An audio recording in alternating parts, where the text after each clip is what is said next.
Praise the Lord. परमेश्वर की दया और उसकी करुणा से एक और अवसर मिला उसके वचन में से सीखने का। आइए आज का वचन हम देखेंगे दानियल और उसके 5वां अध्याय। ये एक ऐसा कैरेक्टर है जिस राजा का नाम है बेलशस्सर, जिसकी कहानी हम पूरी जानते हैं। पर आज हम इस कैरेक्टर से सीखेंगे कि मेरा प्रभु आज हमें क्या सिखाना चाहता है। जीवन के अंदर जब बिना पाए, बिना मेहनत करे सब पा लेते हैं, तब हम अभिमानी हो जाते हैं।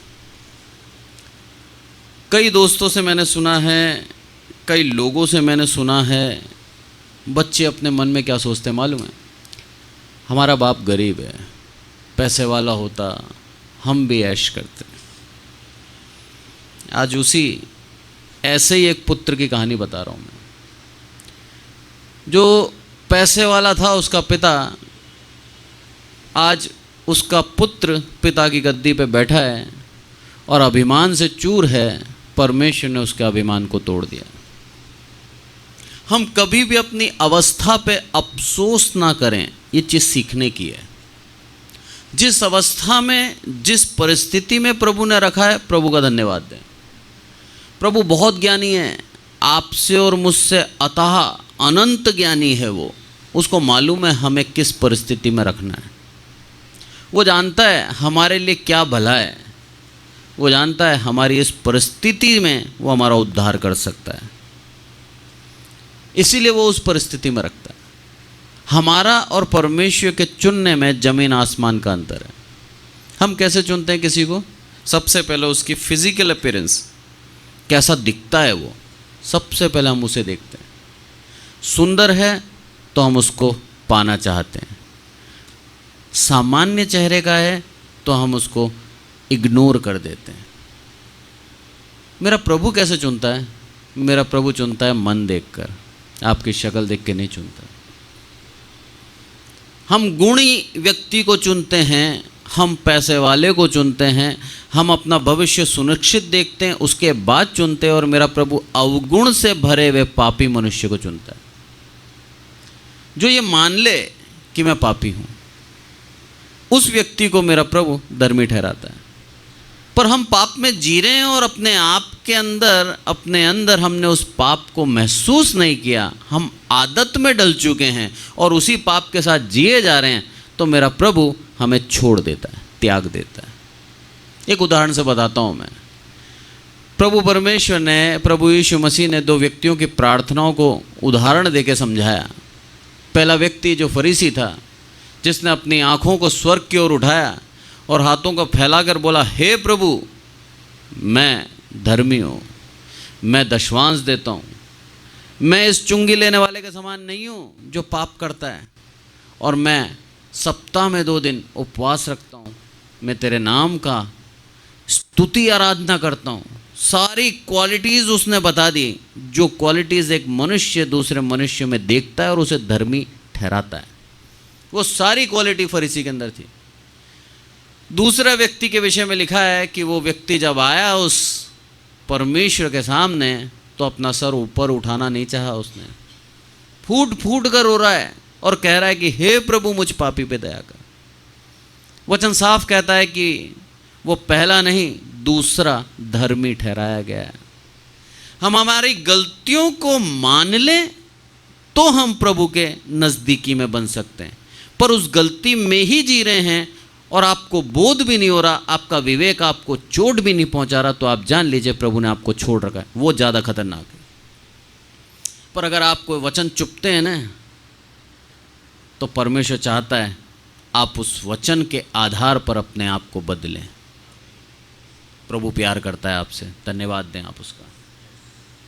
आज एक ऐसे ही राजा के विषय में बताता हूँ मैं आपको, जो अभिमान से चूर था, जो पूर्ण रूप से अपने आप को परमेश्वर के स्वरूप समझता था और अपने आप को पूर्ण रूप से बलवान समझता था कि मेरे से ऊपर कोई नहीं है।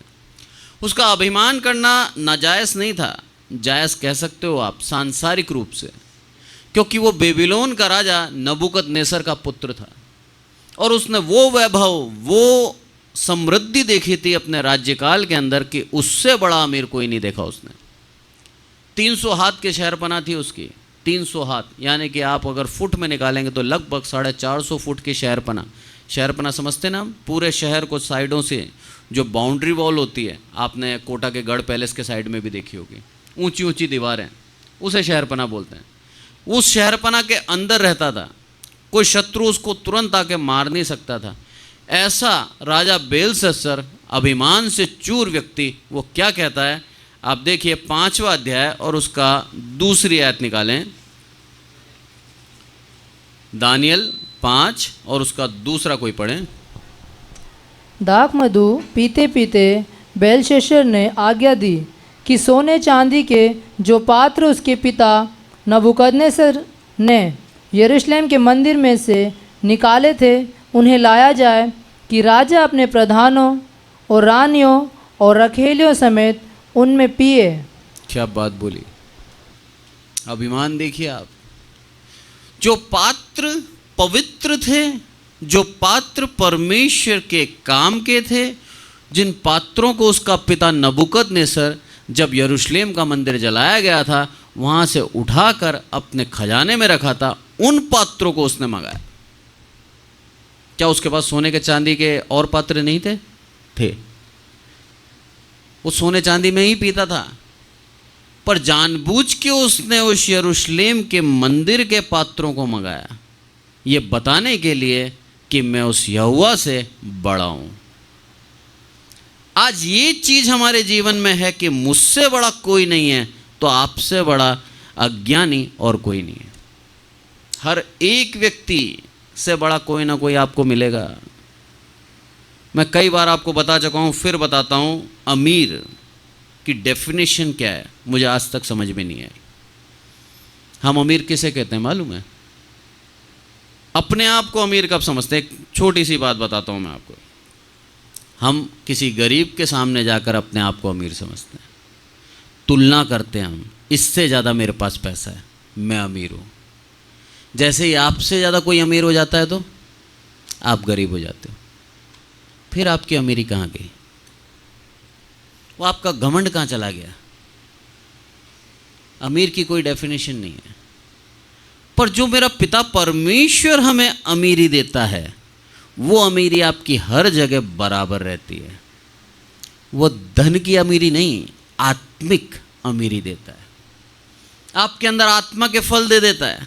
आप जिसके ऊपर हाथ रख के प्रार्थना करते हुए व्यक्ति चंगा हो रहा है, आपके द्वारा प्रभु अद्भुत काम कर रहा है, आपके द्वारा अंधे देखने पा रहे हैं, आपके द्वारा रोगी चंगे हो रहे हैं, आपके द्वारा मृत में जीवन आ रहा है। ये अमीरी पैसों से खरीदी नहीं जा सकती। और कितना ही बड़ा अमीर हो, आपके इस गुण के आगे वो आपको नतमस्तक होगा, झुकेगा आपके सामने, क्योंकि वो गुण उसके पास नहीं है। इसलिए मेरा प्रभु वो गुण देना चाहता है, वो आत्मिक फल देना चाहता है जिसकी तुलना हम धन से नहीं कर सकते। यहां पर देखिए, बेलशस्सर उस महान परमेश्वर यहोवा से डरा नहीं और उसके पात्रों को अपवित्र करने के लिए उसने बुला लिया। बोला मंगा लो उन पात्रों को, आज उसी में हम क्या करेंगे, खाएंगे पिएंगे, मेरी रानियों के साथ, मेरी रखोलियों के साथ, मैं बताऊंगा कि मैं कितना शक्तिशाली हूं। भूल गया उसके पिता को परमेश्वर ने दंड दिया था, 7 साल जानवर बन के घुमा वो। उसके बाद जब उस पिता के अंदर बुद्धि आई, दोबारा परमेश्वर के सामने नम्र हुआ, तब पिता ने स्तुति गान भी किया है। वो भूल गया। आज उसका स्तुति गान पढ़े हम, 34 से पढ़ें आप, दानियल 4 उसका 34 से पढ़ें, 34-35। उन दिनों के बीतने पर जब नबूकदनेस्सर ने अपनी आंखें स्वर्ग की ओर उठाई और मेरी बुद्धि फिर ज्यों की त्यों हो गई, तब मैंने परम प्रधान को धन्य कहा और जो सदा जीवित है उसकी स्तुति और महिमा यह कहकर करने लगा, उसकी प्रभुता सदा की है और उसका राज्य पीढ़ी से पीढ़ी तक बना रहने वाला है। पृथ्वी के सब रहने वाले उसके सामने तुच्छ गिने जाते हैं और वह स्वर्ग की सेना और पृथ्वी के रहने वालों के बीच अपनी इच्छा के अनुसार काम करता है और कोई उसको रोक कर उससे नहीं कह सकता है, तूने यह क्या किया है। आमीन। ये इसका पिता नबूकदनेस्सर कह रहा है परमेश्वर के लिए, जैसे ही स्वर्ग की ओर आंख उठाई वैसे क्या है, बुद्धि वापस आ गई। पुराने समय के अंदर स्वर्ग 3 तरह के बताए हैं, वो चीज़ आप समझना जरूरी है। पहला स्वर्ग आकाश मंडल, जिसे हम आकाश कहते हैं। दूसरा स्वर्ग अंतरिक्ष, जो आकाश से ऊपर है। और तीसरा स्वर्ग जहाँ पर परमेश्वर है। तो ये स्वर्ग, ये आकाश के विषय में लिखा है। ये स्वर्ग जहाँ पर परमेश्वर है वो नहीं। जब उसने आकाश की ओर देखा तब मेरे परमेश्वर ने उसके ऊपर दया कर दी, और परमेश्वर ने उसको फिर ज्यों का त्यों कर दिया। उसकी बुद्धि आ गई। जैसे बुद्धि आई उसने अंगीकार करा कि उस यहोवा का राज्य सदा बना रहता है, सदा जीवित रहता है, और उससे कोई सवाल नहीं कर सकता। इस नबूकदनेस्सर के अंदर भी अभिमान आया था, और उसने जब पूरा राज्य देखा बेबीलोन का, खड़े होकर क्या बोलता है ओसारे पे, क्या ये मैंने नहीं बनाया? जैसे ही बोला वैसे ही पागल हो गया।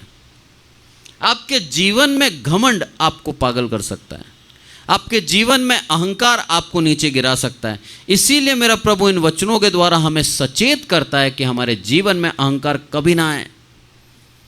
हम उन छोटों के सामने बड़े होकर अपने आप को बड़ा ना दिखाएं, क्योंकि वचन कहता है तुमसे बड़ा है एक, और सबसे बड़ा प्रभु है। उस प्रभु के अधीन हैं हम सब। इस चीज को ध्यान रखते हुए अपने जीवन को जिएं। किसी को छोटा दिखाना मेरे प्रभु को बुरा लगता है। उसका कारण है सबसे बड़ा, आप और मैं और जितने भी इस दुनिया के अंदर हैं, सब मेरे प्रभु के हाथों की कारीगरी है। ध्यान से सुनना, हम सब को मेरे प्रभु परमेश्वर ने बनाया है अपने हाथों से, और हम इतने ज़्यादा बड़े नहीं हो गए कि मेरे प्रभु की हाथ की कारीगरी को हम तुच्छ ठहराएं। नहीं ठहरा सकते। इसलिए कभी भी मजाक नहीं बनाना एक दूसरे का। लिखा है साफ साफ भजन संहिता के अंदर, मैं ठट्टा करने वालों की मंडली में नहीं बैठता। मैं उन लोगों के साथ नहीं बैठता प्रभु जो मजाक बनाते हैं, क्योंकि मैं तेरी बनाई हुई सृष्टि का मजाक नहीं बना सकता। मैं तेरा सम्मान करता हूँ। ये है भय परमेश्वर का, जो हर एक मसीह में होना चाहिए। आज भय रहित होकर बेलशस्सर क्या बोल रहा है, मंगा लो, आज हम खाएंगे, आज हम उसी में पिएंगे। जो सिर्फ परमेश्वर के लिए था, वो आज एक मामूली मनुष्य जो कि मिट्टी का है, उस मिट्टी के मनुष्य ने अभिमान में उसको बुला लिया, मंगा लिए पात्र। और तीसरी आयत पढ़ें। तब जो सोने के पात्र यरूशलेम में परमेश्वर के भवन के मंदिर में से निकाले गए थे, वे लाए गए, और राजा अपने प्रधानों और रानियों और रखेलियों समेत उनमें पीने लगा। और चौथी आयत पढ़ें। वे दाख मधु पी पी कर सोने, चांदी, पीतल, लोहे, काठ और पत्थर के देवताओं की स्तुति कर ही रहे थे। क्या बात है। जिस वस्तु को मंगाया उसने, जिस पात्रों को मंगाया उसने, उसमें वो पीने लगा। आधा पाप हुआ था जब तक वो आए नहीं थे, आ गए और उसमें पीने लगा, पूरा पाप कर दिया।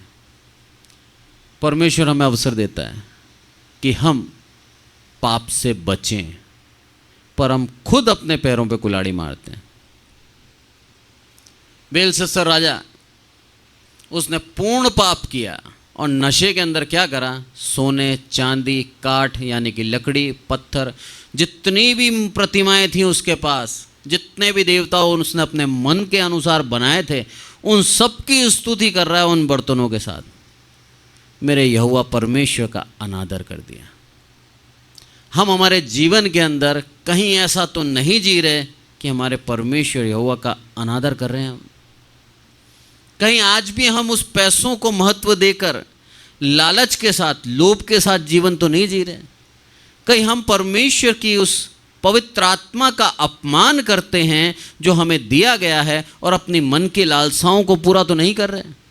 यदि आज भी हम अपनी मन की लालसाओं को पूरा कर रहे हैं, तो जो आत्मा आपके अंदर है उस आत्मा को आप शोकित कर रहे हैं, बुझा रहे हैं उसको, उसका अपमान कर रहे हैं। उसका अपमान प्रभु नहीं सह सकता। लिखा है वचन के अंदर, मेरा अपमान कर लो, प्रभु यीशु मसीह बोलता है मेरे लिए कुछ भी कह सकते हो आप, पर जो आत्मा परमेश्वर का है, वो पवित्र आत्मा, उसके विरुद्ध यदि किसी ने कुछ कहा तो उसका दंड ना इस लोक में क्षमा होगा ना परलोक में क्षमा होगा। आज वो अनमोल चीज हमें दे दी है, वो अनमोल परमेश्वर का आत्मा हमें मिला है, सेंतमेत मिला है, फ्री में मिला है, कोई मेहनत नहीं करी हमने उसके लिए, परमेश्वर की दया थी, परमेश्वर ने उस मसीह के अंदर वो आत्मा दी। मसीह यीशु जो उस मनुष्य रूप में आया, मसीह कब बना मालूम है? जब वो आत्मा उसके अंदर आई। और वही यीशु परमेश्वर और मनुष्य का मेल कराता है मसीह में। तो आज हम सब मसीह हैं, हम भी परमेश्वर का मेल कराते हैं अपनी इस देह के अंदर। उस देह का अपमान हम ना करें, अपनी लालसाओं को पूर्ण करने के लिए हम उस पवित्र आत्मा का अपमान ना करें, नहीं तो ये बेलसस्सर वाली स्थिति हम भी कर रहे हैं। आज हम आरोप नहीं लगा सकते इसके ऊपर कि इसने उस पवित्र पात्रों का अपमान किया अपनी अभिलाषाओं को पूर्ण करने के लिए। आज हम भी अपनी अभिलाषाओं को पूर्ण करने के लिए जो आत्मा हमें दिया है, इस पवित्र पात्रों से कई उत्तम है वो, उस आत्मा को हम शोकित कर रहे हैं, उस आत्मा को बुझा रहे हैं हम, क्योंकि हमें हमारी लालसाओं को पूरा करना है, हमारी व्यभिचार को पूरा करना है, हमें अपनी इच्छाओं को पूरा करने के लिए हम पैसे को कमाने के लिए किसी भी हद तक जा रहे हैं, जो गलत है। प्रभु समझा रहा है हमें, आत्मा दिया है, उसकी आदर सम्मान हमारे जीवन में बना रहना चाहिए। कहीं ऐसा ना हो कि जैसे वो लिखा गया था बेलसस्सर के लिए, हमारे लिए भी पुस्तक में लिख दें। अगर लिख दिया काट नहीं पाओगे। बहुत खतरनाक है ये। 5वीं आयत के अंदर लिखा है कि एकदम से एक बहुत बड़ी सी उंगली आई और दीवार पे कुछ लिख दिया। घबरा गया जो राजा अपने घमंड में था, जो राजा अपनी शक्ति प्रदर्शन कर रहा था, जो राजा अपने आप को बता रहा था कि मेरे से बड़ा कोई नहीं है, आज वो राजा घबरा गया। 5वीं और 6वीं दोनों आयत पढ़ें। कि उसी घड़ी मनुष्य के हाथ की सी कई उंगलियां निकलकर दीवट के सामने राजमंदिर की दीवार के चूने पर कुछ लिखने लगी, और हाथ जो भाग लिख रहा था वह राजा को दिखाई पड़ा। उसे देखकर राजा भयभीत हो गया और वह मन ही मन घबरा गया, और उसकी कमर के जोड़ ढीले पड़ गए और कांपते कांपते घुटने एक दूसरे से टकराने लगे। क्या बात है! कभी डरे हैं आप ऐसा कि कमर का जोड़ ढीला हो जाए? मेरी बच्ची बीमार हुई थी, आज से 10 साल पहले की बात बता रहा हूँ मैं। ऐसी बीमार कि बुखार उसका चढ़ गया, बेहोश हो गई। उस समय मेरे कमर के जोड़ ढीले हो गए थे। चलना चाह रहा हूँ, भागना चाह रहा हूँ, पर कदम नहीं उठ रहे, सोच नहीं पा रहा करना क्या है। वो भय ने मुझे घेर लिया और उस भय के द्वारा मुझे कुछ दिख नहीं रहा था। वो खोने का भय था कि मेरी बच्ची को मैं खो ना दूं। वो भय मैं समझता हूं क्या होता है। आज इसको भय था बेलसस्सर को, जब उसने इतनी बड़ी उंगली देखी जो उसके सपने में भी कभी नहीं आई थी। परमेश्वर ने खुद अपने हाथों से लिख दिया, और जो लिख दिया उसको ये मिटा नहीं पाया। मृत्यु से पहले, दंड से पहले परमेश्वर पाप कराता है। ध्यान रखना, आपको छोड़ दिया है उसने, आप पाप करोगे। परमेश्वर नहीं कराता, आपको छोड़ दिया है उसने। और जैसे ही हमें परमेश्वर छोड़ता है, क्योंकि हमने उसे त्यागा है। वचन कहता है तुमने मुझे त्यागा इसीलिए मैंने तुम्हें त्यागा। तो जब प्रभु हमें छोड़ता है, यानी कि जिसको हम छोड़ चुके हैं वो हमारी तरफ ध्यान नहीं देता, तो ये जो शरीर है जो पाप से जन्मा है, पाप की ओर भागता है। ध्यान रखना, आत्मा प्रभु की ओर जाना चाहती है, आत्मा आपको विवश करती है, चर्च में लाती है, और शरीर क्या बोलता है? सो जा, मोबाइल देख ले, इधर उधर झांक ले। शरीर नहीं चाहता कि आपकी आत्मिक उन्नति हो। यहां पर बेलसस्सर जो पूर्ण रूप से बलवान था, जवान था, इसका पिता नबूकदनेस्सर वृद्ध अवस्था में जाके खत्म हुआ, उसकी जगह पर ही आके विराजमान हुआ। सब कुछ मिल गया इसको बिना मेहनत करे। आज उस अभिमानी पुरुष के सामने जब वो उंगली ने लिखा, ये कांप गया। और सोचो कितना ज़्यादा भयभीत हुआ होगा कि इसके दोनों घुटने आपस में टकरा रहे हैं। थर थर कांपने लगा, डर गया ये कि ये क्या देख लिया मैंने, और ये कौन सी शक्ति है जिसको आज तक मैं नहीं जानता। ये विचार उसके दिमाग में था कि मैं कैसे इससे जीत पाऊंगा। आज तक मैं सबके ऊपर विजय प्राप्त कर चुका था मेरा पिता, और इसने लड़ाई नहीं लड़ी थी, ये तो उसके पिता की मेहनत के ऊपर फूल रहा था। बोला मैं इसके ऊपर कैसे विजय प्राप्त कर सकता हूँ। उसने बुला लिया सबको, बोला बताओ मेरे को ये क्या लिखा है। कोई नहीं बता पाया। लिखा है वहाँ पर, तंत्री मंत्री जितने भी थे सब आ गए साहब, कोई नहीं बता पाया। बताया किसने? दानियल ने।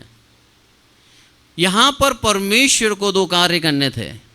पहला बेलशस्सर को उसके कामों का दंड देना था, और दूसरा दानियल को उठाना था। दोनों काम करने थे। नबूकदनेस्सर के राज्य में दानियल का अच्छा मान था। दारा राज्य के अंदर भी दानियल का वापस परमेश्वर ने मान बढ़ाया। बेलशस्सर के राज्य में दानियल का मान घट रहा था, परमेश्वर ने बढ़ा दिया। बुलाया गया उसको, क्योंकि बेलशस्सर विश्वास नहीं करता था परमेश्वर पे। बेलशस्सर दानियल को पूछता नहीं था।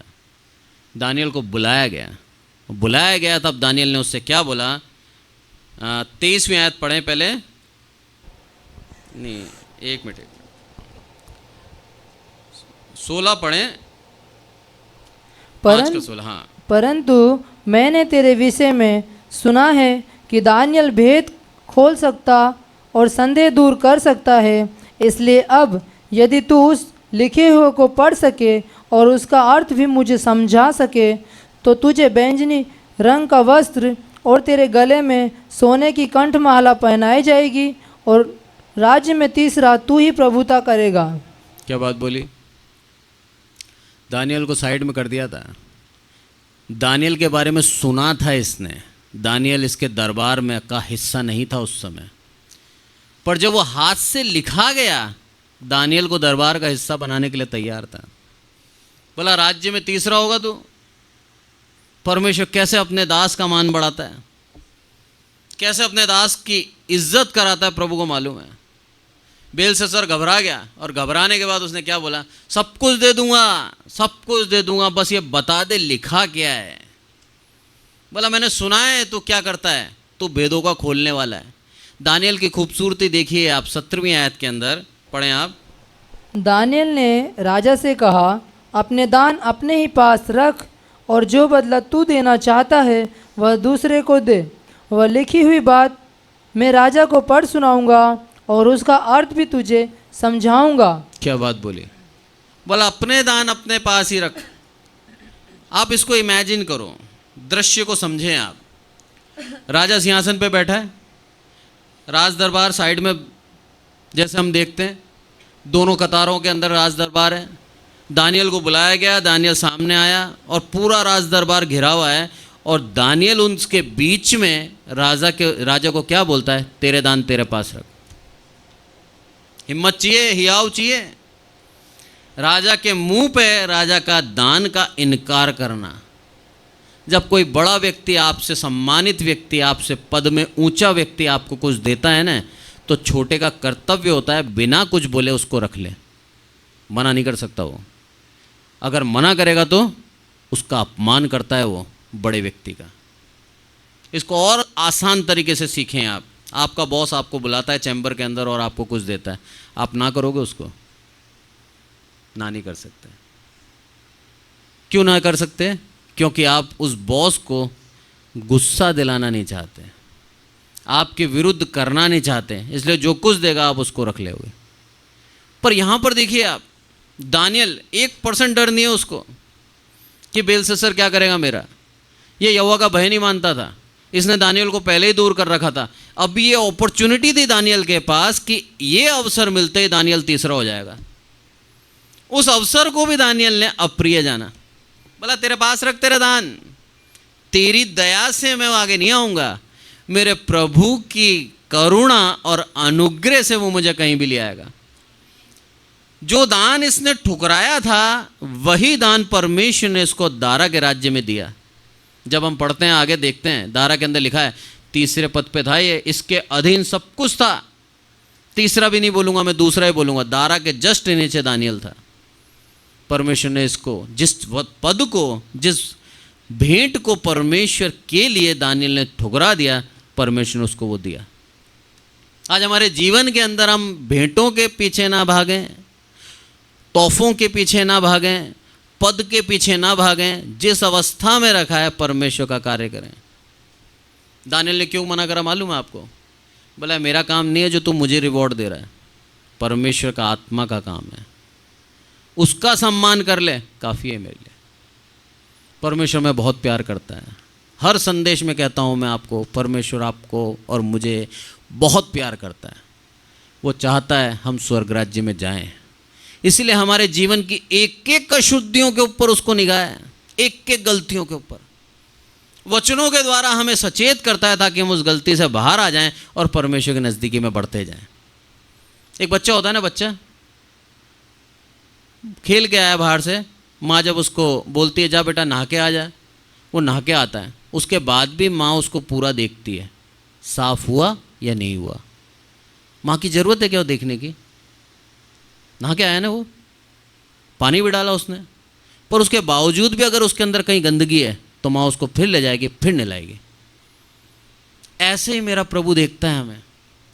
हम कई बार प्रभु के पास जाते हैं, प्रभु नहा लिया हूँ मैं, हो गया साफ।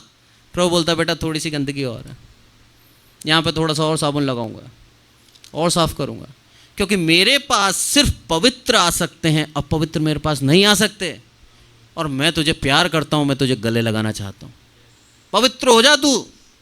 इस कारण से यह वचन हमें रोज पोषित करते हैं, पोषण देते हैं हमें, हम बढ़ते जाते हैं, अपनी अशुद्धियों को हटाते जाते हैं और मेरे प्रभु के करीब आते जाते हैं। प्रभु प्यार करता है हमें, इसलिए बोलता है अभिमान मत करना। वो राजा का अभिमान देख ले जिसके पास सब कुछ था, धन वैभव सब कुछ, एक पल में उसको मैंने ख़त्म कर दिया उस अभिमान के कारण, क्योंकि उसने अभिमान में आकर मेरा अपमान किया। हम हमारे जीवन में ऐसा कभी ना करें। मेरे प्रभु हमें प्यार करता है। लिखता है यहाँ पर दानियल क्या बोलता है, तेरे दान तेरे पास रख वह दूसरों को दे। ये लिखी हुई बात मैं राजा को पढ़ सुनाऊंगा। सबसे पहली बात, ऐसे ही नहीं बोलूंगा, पहले पढ़ूंगा क्या लिखा है और फिर उसको समझाऊंगा। कौन सी भाषा थी वो जिसको पढ़ना भी दानियल जानता था? यह है पवित्र आत्मा की भाषा।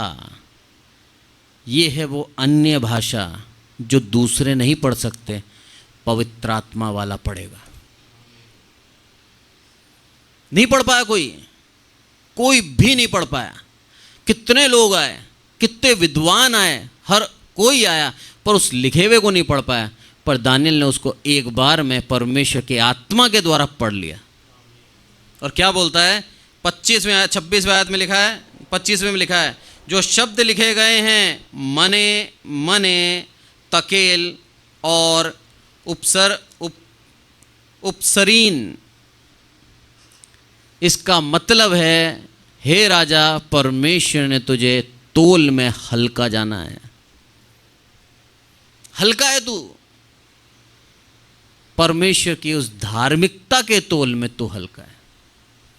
तेरे अधर्म के काम ज़्यादा निकले और तेरे धर्म के काम हल्के निकले। आज हमें प्रभु तोलता है, ये चीज़ समझा रहा है। ज़्यादा से ज़्यादा, बेहतर से बेहतर धर्म के काम करें, मेरे प्रभु के तोल में हम हल्के ना पाए जाएं। अगर हल्के पाए गए हमारे लिए दुख है। प्रभु न्यायी है, वो सबके लिए एक सा है। वो राजा के लिए भी एक सा है तो दानियल के लिए भी एक सा था। दानियल भी अगर गलती करता है तो दानियल को भी दंड देने की शक्ति और सामर्थ्य रखता है प्रभु। वो सबके लिए एक सा है। बाइबल का वचन दोधारी तलवार इसीलिए कहा गया है, जो बोलता है उसके लिए भी है और जो सुनता है उसके लिए भी है। अभिमान मुझे भी खा जाएगा, अभिमान आपको भी खा जाएगा। इसीलिए हमारे जीवन में वो अभिमान कभी नहीं हो। हम कभी भी गलत करते समय घमंड ना करें कि मैं मेरी शक्ति से कर रहा हूँ। प्रभु एक पल में शक्ति खत्म कर देता है, एक पल में। यहाँ पर बेलशस्सर जिसके विषय में कहा गया था कि एक ऐसा राजा है जिसके पास सब कुछ है, आज वही बेलशस्सर को हल्का पाया गया प्रभु के तराजू में। कहीं हम हल्के ना पाए जाएं। परमेश्वर हमारे पैसों के द्वारा हमें नहीं तोलता, हमारे मन के विचारों के अनुसार हमें तोलता है, हमारे धार्मिकता के कामों के द्वारा हमें तोलता है। आप सोचते हैं ना कभी कि हमने क्या काम करें धार्मिकता के। मैं आपको बताता हूँ, छोटे छोटे काम जिसको आप धार्मिकता के काम भी नहीं मानते। किसी प्यासे को पानी पिला देना धार्मिकता का काम है। किसी भूखे को रोटी खिला देना, भले आपने वचन नहीं सुना है, कोई फर्क नहीं पड़ता, पर आपने काम करके बताया कि आप मसीह हैं। किसी दुखियारी के दुख को सुन लेना भी धर्म के काम है, उसके दुख को बांटना भी धर्म के काम है। ये वो काम है जिनको हम काम नहीं मानते। हम सोचते हैं कि प्रचार करना, आराधना करना और बड़े बड़े भाषण देना, इसी के द्वारा हम धर्म के काम गिने जाएंगे। नहीं, ऐसा नहीं है। परमेश्वर ने सबको अलग अलग रीति से चुना है। लिखा है वचन के अंदर, प्रभु यीशु मसीह की जो चेलियां थीं वो कौन थी? वो पैसों के द्वारा उनको मदद करती थी। उन्होंने प्रचार कभी नहीं किया। कामों के द्वारा और पैसों के द्वारा प्रभु परमेश्वर को वो सहायता करती थी। वो उनके लिए धर्म के काम गिने गए। तो आज जो कार्य हमें दिया गया है उस कार्य को हम पूर्ण ईमानदारी से करें, मेरा प्रभु वही आपके लिए धर्म के काम गिनेगा। आपको तोल में हल्का नहीं पाना है, तोल में आप भारी निकलें। लिखा है यहाँ पर 27वीं आयत पढ़ें। तकेल अर्थात तू मानो 27 नहीं 22। तो भी हे बेलशस्सर, तू जो उसका पुत्र है और यह सब कुछ जानता था, तो भी तेरा मन नम्र ना हुआ। साफ बोला उसको, अरे तू नबूकदनेस्सर का पुत्र है, तू जानता था यहोवा को, तो भी तेरा मन नम्र नहीं हुआ। आज हमारा मन नम्र है तो हम सब कुछ कर सकते हैं, पर आज हमारा मन नम्र नहीं है, हमारे मन में घमंड आ गया, तो मेरा प्रभु हमें गिरा देगा। कोई सी भी पोजीशन पे क्यों ना हो आप, कोई सी भी पोजीशन पे 2 मिनट लगता है प्रभु को गिराने में। अंत क्या हुआ इसको आप देखें, 30वीं और 31 2 आयत पढ़ें। उसी रात कसदियों का राजा बेलशस्सर मार डाला गया और दारा मादी जो कोई 62 वर्ष का था राजगद्दी पर विराजमान हुआ। क्या बोला? उसी रात, जिस रात को दानियल ने बोला था, उसी रात को क्या हुआ? मार डाला गया बेलशस्सर। परमेश्वर ने उसके कामों का दंड दिया और परमेश्वर ने बताया मैं न्यायी हूँ, मेरे वस्तुओं की अपवित्रता भी मैं नहीं सहूँगा। तो सोचिए आप, हम जो अपने आप को अपवित्र करते हैं प्रभु कैसे सहेगा? क्योंकि आज हमारे अंदर उसका पवित्र आत्मा है। भला उसी रात मार डाला गया और कसदियों का, मादियों का राजा दारा उस जगह पर राजा बन गया। परमेश्वर ने उसके पद को ही बदल दिया। हमारे जीवन के अंदर हम कई बार सोचते हैं, कई बार, कि मेरे हाथ पास पावर है, मेरे पास अथॉरिटी है, मैं सामने वाले को ख़त्म कर दूंगा। पर प्रभु क्या बोलता है? मैं बदलना भी जानता हूँ। बहुत बड़ी बात है। बेलशस्सर ने सोचा नहीं था जब वो उन पात्रों के अंदर दाखमधु पी रहा था, सोचा था क्या दूसरा दिन नहीं देख पाऊंगा मैं? नहीं सोचा था। वो अभिमान से चूर था और अपनी गलतियों को दोहराते हुए उसको कहीं से कहीं तक कोई पश्चाताप नहीं था और पूर्ण रूप से अपवित्रता में जी रहा था। उसको दूसरे दिन का सूरज प्रभु ने देखने नहीं दिया। आज प्रभु करुणा वाला है, आज प्रभु का अनुग्रह हम पर है। इस कारण से हम आज दूसरे दिन का सूरज देख पा रहे हैं, उन गलतियों के रहते हुए भी। प्रभु का धन्यवाद दें। पर जब अवसर मिला है बदलने का, तुरंत बदले। ये अवसर बार बार नहीं देगा प्रभु। प्रभु प्यार करता है, इस कारण से हमें बार बार अवसर देता तो है, पर उसका वचन कहता है पौलुस साफ साफ, एक ही बपतिस्मा है, एक ही प्रायश्चित है। मतलब एक बार प्रायश्चित करके उसके पास आए आप, बार बार प्रतिदिन उससे माफ़ी मांगना कि प्रभु कल भी मैंने चोरी की थी, आज भी चोरी कर रहा हूँ और कल भी चोरी करूँगा, फिर माफ़ी मांगूँगा। इन गलतियों की माफ़ी नहीं है जो हम जानबूझ के दोहरा रहे हैं बार बार। परमेश्वर हमें प्यार करता है, उसके प्यार का नाजायज़ फ़ायदा ना उठाएं, उसके अनुग्रह के अनुसार चलते रहें और अपने जीवन को जब बदलने का मौका दिया है प्रभु ने, आज ही इसी समय बदल डालें।